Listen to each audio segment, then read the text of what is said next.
আমরা ভারতের communist party মার্ক্সবাদী পক্ষ থেকে আসছি যে আমরা যখন ভোটার লিস্টটা কালকে পেলাম, পাওয়ার পরে যখন আমাদের সমস্ত গ্রামে পাঠিয়ে দেওয়ার পরে বিভিন্ন জায়গার ভোটাররা এবং আমাদের যারা কর্মী পার্টির তারা যেগুলো ডিলিটেড হয়ে আছে, যেগুলো হচ্ছে এখনও বৈধ হয়নি, আন্ডার জুডিশিয়াল অবস্থাতে আছে, সেগুলো নিয়ে খুব টেনশন চলছে যে এরা কেন আসেনি।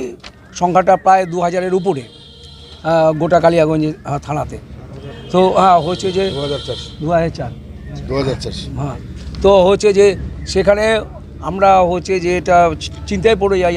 আমরা ঠিক করি যে আমাদের এটা ডেপুটেশন দিতে হবে, আমাদের মিছিল করব আমরা। এবং মিছিল প্রোগ্রামে করতে গিয়ে আমাদের কালিয়াগঞ্জ থানা থেকে বলা হয় যে আপনারা মিছিল করতে পারেন কিন্তু ডেপুটেশন দিতে পারবেন না। আমরা ডেপুটেশনটা দেওয়ার জন্য ব্লক ডেভেলপমেন্ট অফিসারের সাথে কথা বলি, উনি রাজি হন এবং পুলিশ প্রশাসনও রাজি হন।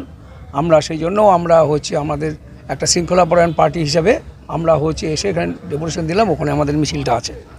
আমরা যেটা দিয়েছি যে মৃত ঘোষণা করছে, আমরা এই কথাটা বলার পর বলছে যে জীবিত ভোটার আছে। হ্যাঁ, তো বলছে যে না, এরকম ঘটনা সেভাবে ভোটার লিস্টের মধ্যে নেই, কিন্তু যদি থাকে কোনো ডকুমেন্টস দিতে পারেনি, তার জন্য এরকম একটা অবস্থা হয়েছে, এই কথা বলছে।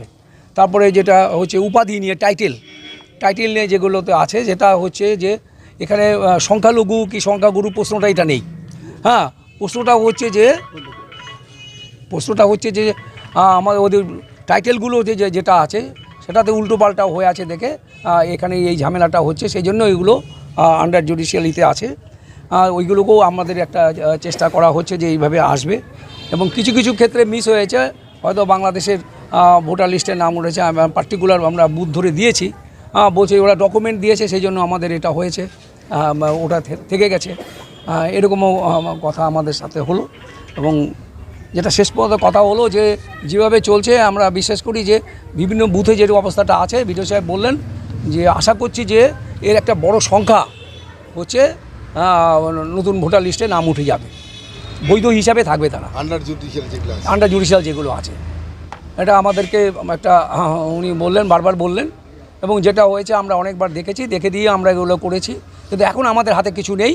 আমরা যদি নতুন করে আমাদের সমস্ত ফর্ম ফিল আপ করতে হয়, যেগুলো বাদ গেছে, হ্যাঁ, এগুলো দেখালাম আমরা কিছু কাগজপত্র নিয়ে এসে, তো বললো এগুলো এখন ডিএম অফিসে জমা দিতে হবে এবং 6 নম্বর ফর্ম ফিল আপ করতে হবে এবং উইথ ডকুমেন্ট, যেটা নির্বাচন কমিশনের ডকুমেন্টগুলো চেয়েছে সেই ডকুমেন্টগুলো ধাপে ধাপে দিতে হবে। এইটুকুই আমাদের মধ্যে। ভোটার লিস্ট তৈরি হয়েছে, কীভাবে দেখছেন এটাকে? সঠিকভাবে হয়েছে কি মনে হচ্ছে?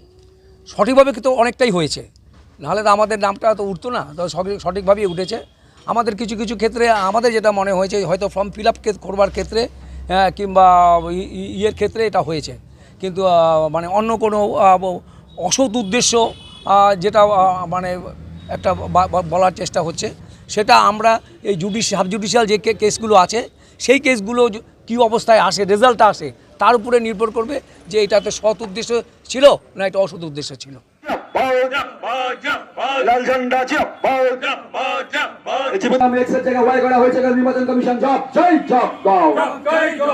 একজন ভোটের পিতার নামে এক্সের জায়গায় ওয়াই করা হয়েছে, নির্বাচন কমিশন এসআইয়ের নাম জাতি ধর্ম বুদ্ধ ভোটার লিস্টের নাম বাদ দেওয়া অপদেষ্টা বন্ধ করতে হবে।